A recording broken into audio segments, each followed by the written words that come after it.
미국은 새로운 레이더를 성공적으로 개발했습니다. 한국 프로젝트에 차용됩니다. 최신형 스파이-6 레이더를 탑재할 예정인 알레이버크급 플라이트 3 구축함 사진 미 해군 이지스 전투체계를 탑재한 구축함을 흔히 이지스 구축함이라고 부른다. 신의 방패라는 별칭을 가진 이지스 전투체계는 동시다발적인 상황 대처와 각종 미사일 방어를 수행할 수 있는 고도로 통합된 함정 전투체계인다. 개발국인 미국을 포함해 우리나라까지 총 6개국이 사용하고 있다. 최근 이지스 전투체계는 큰 변화를 맞이하고 있다. 이지스 전투체계의 눈이라고 할 순 있는 스파이-1 계열 레이더가 최신형 스파이-6로 교체되기 때문이다. 스파이-6 레이더는 수동형 전차주사식 위상 배열 레이더인 스파이-1과 달리 능동형 전자차주사식 위상 배열 레이더로 알려져 있다. 사진 미레이시온사 지난 1973년 개발된 스파이-1 계열 레이더는 미 해군의 타이콘데로가급 순양함과 알레이버크급 구축함에서 사용되고 있다. 40여 년 동안 스파이-1 레이더는 꾸준한 개량을 통해 세계 최고의 다기능 레이더로 발전했다. 다기능 레이더란 탐지 레이더와 추적 레이더의 기능을 동시에 보유해 탐지 및 추적, 미사일 유도, 피하 식별, 영역 탐지, 요격 확인 등의 기능을 수행할 수 있는 레이더를 말한다. 하지만 이러한 개량에도 불구하고 중국과 러시아는 기존 대함미사일보다 속도가 빠른 초음속 대함미사일을 배치 중에 있고 대함탄도미사일도 새로운 위협으로 부상하고 있다. 결국 미 해군은 차세대 이지스 구축함인 알레이버크급 플라이트 3을 건조하면서 이지스 구축함에서 운용 중인 기존 스파이-1 계열 레이더 대신에 신형 다기능 레이더를 개발해 장착하기로 결정한다. 스파이-6 레이더는 RMA로 알려진 모듈 방식을 사용해 알레이버크급 플라이트 3 구축함뿐만 아니라 다른 미 해군의 전투함에도 장착이 용이해졌다. 사진 미레이시온사 이렇게 만들어진 스파이-6 레이더는 수동형 전자주사식 위상 배열 레이더인 스파이-1과 달리 능동형 전자주사식 위상 배열 레이더로 알려져 있다. 우선 수동형 전자주사식 위상 배열 레이더는 한 개의 송수신기 모듈을 사용한다. 반면 능동형 전자주사식 위상 배열 레이더는 여러 개의 반도체 송수신기를 이용하기 때문에 수동형과 달리 유사시 고장이 나더라도 운용에 지장이 거의 없는 것으로 알려져 있다. 또한 스파이-6은 질화 칼륨 소재의 레이더 송수신기 24개를 가로 및 세로 각각 2피트의 컨테이너에 담아 EST, RMA 알려진 모듈 방식을 사용해 알레이버크급 플라이트 3 구축함뿐만 아니 라다른 미 해군의 전투함에도 장착이 용이해졌다. 미레이시온사는 스파이-6 레이더를 소개한 바 있으며 우리 해군의 대형 수송함 사업에 스파이-6 레이더를 제안하고 있는 상황이다. 사진 미레이시온사 알레이버크급 플라이트 3 구축함에 장착되는 스파이-6 레이더의 경우 한 면에 37개의 RMA가 사용되며 미 해군의 강습 상륙함과 니미츠급 항공모함에 장착될 스파이-6 레이더는 9개의 RMA를 이용해 회전형 레이더로 만들어졌다. 스파이-6는 스파이-6 레이더와 달리 항공 관제 및 저함 방어에 사용된다. 스파이-6-3은 보드급 항공모함과 FFG로 알려진 차계 호위함에 장착될 예정이며 스파이-6-4는 알레이버크급 플라이트 EA 구축함에 장착된 스파이-1D를 대신해 사용될 예정이다. 미레이시온사가 만든 스파이-6 레이더는 실험 과정을 통해 기존 스파이-1 계열 레이더에 비해 수십여 배 뛰어난 성능을 자랑한 것으로 알려졌다. 또한 장비의 고장 발생 빈도도 적을 뿐 아니라 정비도 매우 간단하게 조치할 수 있도록 개발되어서 운용 유지비 절감도 기대된다. 지난해 열린 마덱스 즉 해양방위산업전에서 미레이시온사는 스파이-6 레이더를 소개한 바 있으며 우리 해군의 대형 수송함 IE 사업에 스파이-6 레이더를 제안하고 있는 상황이다. 사드 추가 배치? 곧 한반도 사드 3단계 전략, 촌미사일 방어 총장 레이더 분리 원격 발사 8세대 통합, 사드 레이더로 패트리엇 발사 고고도, 종말 단계 동시 방어. 미국 국방부가 경북 성주의 사드 발사대를 레이더와 분리해 전진 배치시키는 내용의 한반도 사드 배치 업그레이드 방안을 공개했다. 이에 따라 국내에서는 사드 발사대 전진 배치뿐 아니라 추가 도입 가능성까지 제기되며 논란이 뜨거워질 조짐을 보이고 있다.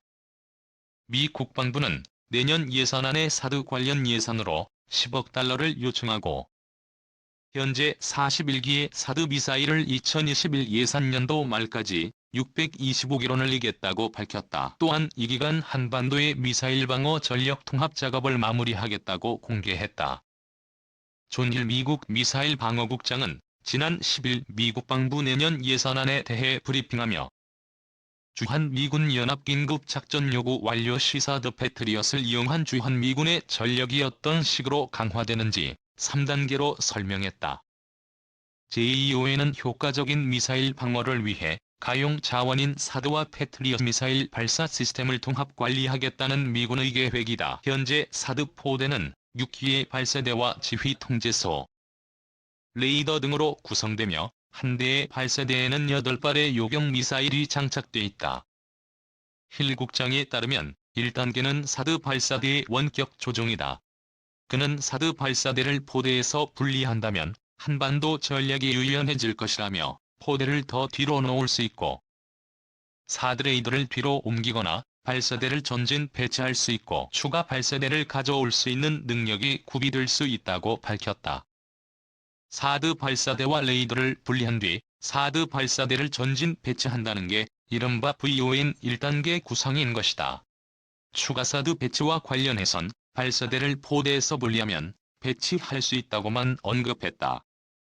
미국은 이를 시험해본 바 있다. 지난해 8월 미사일 방어국은 레이더와 이동심 발사 차량, 작전 통제소를 서로 다른 지역에 배치한 뒤 원격 조종을 통해 사드 유격 미사일을 발사할 수 있는 능력을 처음으로 시험했다. 힐 국장은 원격 조종은 현재의 사드 포대에는 아직 구비되지 않았다고 말했지만 완전한 수준은 아니라도 어느 정도 관련 기술이 자리를 잡고 있는 과정으로 판단된다. 2단계는 사드 레이더를 이용한 패트리엇 미사일의 원격 발사다. 패트리엇 레이더보다 훨씬 더 성능이 뛰어난 ANTPY2 레이더로 접근하는 미사일을 감지해 원격 조종을 통해 패트리엇 미사일터로 요격한다는 구상이다. 사드 포대의 핵심은 ANTPY2 레이더로 이동식 지상전진 배치 X반밴드 레이더를 장착. 최대 4,700km의 거리에서 높은 고도에서 움직이는 물체를 고해상로로 감시할 수 있다. 요격거리가 40km인 사거리 확장형 PAJ-3, MSE는 로켓 모터와 미사일 조종 날개 등을 개선해 뛰어난 요격 능력을 자랑한다. 작전 운용 능력이 뛰어난 패트리엇에 최첨단 사드 ANTPY2 레이더를 붙여 위상정보 처리와 조종 능력을 크게 개선. 종말 단계 이상의 고도까지 요격 능력을 극대화한다는 구상이 있다. 미국은 지난해 제2ON에 따라 알래스카에서 원격 발사를 시험했고 이후 국제전략문제연구소가 주최한 강연에서 힐 국장은 발사대가 포대에서 분리돼 전진 배치가 가능해지면서 전투 공간이 확장되고 패트리엇 체계가 사드의 정보와 상호 통합돼 통합전투사령부에 상당한 유연성을 제공하게 될 것이라고 설명했다. 힐 국장이 언급한 사드 운용의 세 번째 단계는 사드 레이더를 통해 패트리엇 미사일과 사드 발사대를 통합 운용하는 것이다. 사드 발사대를 북쪽으로 전진 배치하고 또 수도권 등에서 작전 활용도가 뛰어난 패트리엇 미사일을 보강하면 고고도 뿐 아니라 종말 단계 및 그 이상의 고도에서 작전 운용이 폭이 넓어질 것으로 미 국방부는 보고 있다.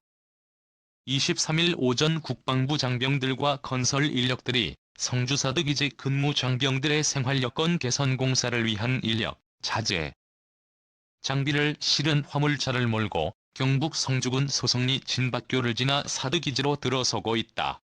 2018년 4월 23일 미국은 2018년에도 사드 패트리엇 통합 체계가 한국에 가장 필요한 시스템이라며 통합을 추진하려 했는데 우리 국방부는 중국의 반발을 의식한 듯 도입 계획이 없다고 일축했다.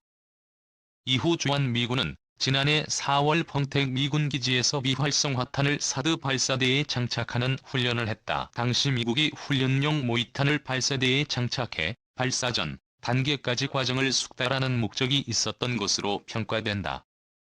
힐 국장은 올해 테스트가 예정돼 있고 2021년에도 또 다른 테스트 일정이 잡혀 있다고 공지했다. 이 테스트의 구체적인 내용은 알려지지 않았지만 새 사드와 패트리엇 시스템을 통합하는 작업을 진행할 것으로 예측된다.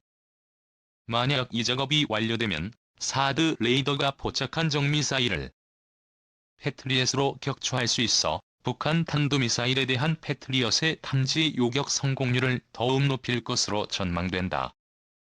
패트리엇 미사일은 지상에서 24km까지 상승해 목표물 요격이 가능하며 유효사거리는 70에서 80km이다. 사드와 TI 패트리엇을 통합하면 고도 150km 이하는 사드가 40km 이하부터는 패트리엇이 놓치지 않고 방어할 수 있다는 게 미국의 계산이다. 또한 종말 단계의 사거리를 40km 이상으로 확대할 수 있다는 점도 고려하고 있다.